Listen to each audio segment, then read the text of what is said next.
Shalom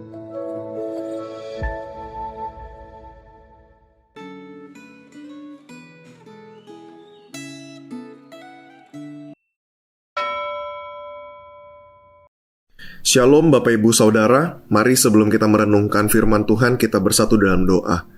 Bapa kami yang baik, Bapa kami yang bertahta di dalam sorga, kami hari ini memohon kembali Tuhan memberikan kami hikmat, pertolongan untuk membaca, merenungkan firman-Mu, sehingga kebenaran-Mu dapat kami resapi, dapat kami hidupi dalam kehidupan kami. Terima kasih, pimpin kami. Dalam nama Yesus kami berdoa. Amin. Saudara, firman Tuhan hari ini bertema pemimpin harus bertanggung jawab, terambil dari Lukas pasal 23 ayat 1-12. Tetapi kita hanya akan membaca ayat 1-7 saja. Demikian firman Tuhan. Lalu bangkitlah seluruh sidang itu dan Yesus dibawa menghadap Pilatus. Di situ mereka mulai menuduh dia, katanya, "Telah kedapatan oleh kami bahwa orang ini menyesatkan bangsa kami dan melarang membayar pajak kepada Kaisar. Dan tentang dirinya ia mengatakan bahwa ia adalah Kristus, yaitu Raja." Pilatus bertanya kepadanya, "Engkaukah Raja orang Yahudi?" Jawab Yesus, "Engkau sendiri mengatakannya." Kata Pilatus kepada imam-imam kepala dan seluruh orang banyak itu, "Aku tidak mendapati kesalahan apapun pada orang ini." Tetapi mereka makin kuat mendesak, katanya, "Ia menghasut rakyat dengan ajarannya di seluruh Yudea. Ia mulai di Galilea dan sudah sampai ke sini." Ketika Pilatus mendengar itu, ia bertanya, "Apakah orang itu seorang Galilea?" Dan ketika ia tahu bahwa Yesus seorang dari wilayah Herodes, ia mengirim dia menghadap Herodes yang pada waktu itu ada juga di Yerusalem. Mahkamah Agama Yahudi hanya bisa menjatuhkan hukuman ringan. Yang berwenang menjatuhkan hukuman mati adalah pengadilan negeri.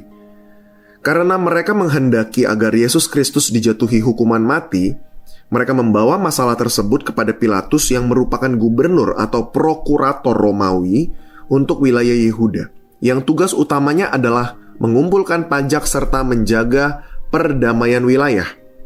Perhatikan bahwa pokok masalah yang diajukan dalam sidang mahkamah agama, yaitu tentang Yesus Kristus sebagai anak Allah, berbeda dengan pokok masalah yang diajukan kepada Pilatus, yaitu bahwa Yesus Kristus dituduh melarang rakyat membayar pajak kepada Kaisar serta mengaku bahwa dirinya adalah Mesias, Raja.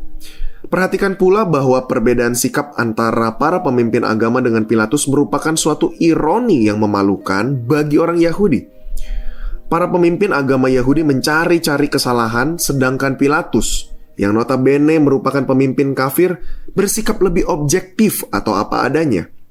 Pilatus mengabaikan tuduhan pelarangan membayar pajak karena tuduhan itu tidak memiliki bukti. Tentang tuduhan mengaku sebagai raja, Injil Yohanes menjelaskan bahwa sebenarnya Tuhan Yesus bukan hanya mengakui tuduhan itu, tetapi ia juga menjelaskan bahwa kerajaannya bukan dari dunia ini. Oleh karena itu, Pilatus memahami bahwa tuduhan terhadap Yesus Kristus itu sebenarnya tidak relevan terhadap hubungan bangsa Yahudi dengan pemerintah Romawi. Mengirimkan Yesus Kristus kepada Herodes hanyalah merupakan usaha lepas tangan dari masalah yang pelik.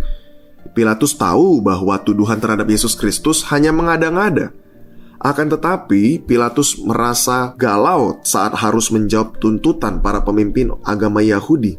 Sayangnya, kesimpulan Herodes sama dengan kesimpulan Pilatus. Dia juga tidak bisa mengambil keputusan karena dia tidak menemukan kesalahan Yesus Kristus. Oleh karena itu, akhirnya Herodes mengembalikan Yesus Kristus kepada Pilatus. Sebagai pemimpin yang harus mengambil keputusan, Pilatus tidak bisa lari dari tanggung jawab. Kisah Pilatus yang tidak bisa lari dari tanggung jawab ini mengingatkan setiap orang yang mau menjadi pemimpin bahwa menjadi pemimpin bukan hanya berkaitan dengan masalah kuasa atau kehormatan, tetapi terutama menyangkut masalah tanggung jawab. Anda tidak layak menjadi pemimpin bila Anda ingin lari dari tanggung jawab. Bila Anda adalah seorang pemimpin perusahaan, pemimpin gereja, pemimpin pelayanan, guru, kepala rumah tangga, atau pemimpin dalam hal-hal lain, apakah Anda berani bertanggung jawab? Mari kita bersatu dalam doa. Bapa kami yang bertata dalam sorga, bersyukur buat firman-Mu. Kami boleh belajar tentang tanggung jawab dimanapun Kau tempatkan kami. Tuhan, sungguh pakailah kami menjadi para pemimpin yang luar biasa, menjadi berkat buat banyak orang, terlebih lagi mempraktekkan kebenaran firman-Mu dalam kehidupan kami. Dalam nama Yesus kami berdoa. Amin.